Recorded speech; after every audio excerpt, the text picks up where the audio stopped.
आज केती लगी बर्षा हेउथिसी भी सामान आनी जीवा पड़सी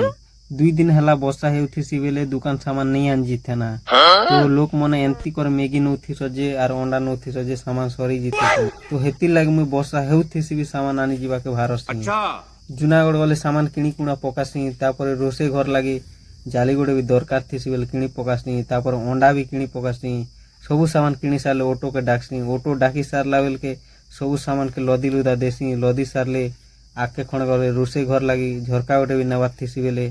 झरका के तुलबार पड़सी तो केते किलो हैला बोली कर तुली करे पैसा नेस तो हेतिले तुली तुला दी करी ऑटो ने लदी किना सीधा घर के आसले पैन छाड़ी थीसी ना बेले कुंडा बोरी गोटे थीसी तो दे गनसी एसत हमर दुकान आड़ू जेसत जे टुकिल मन नाची पकोत आज ब्लॉग रे की नेक्स्ट ब्लॉग रे भेट बाय बाय।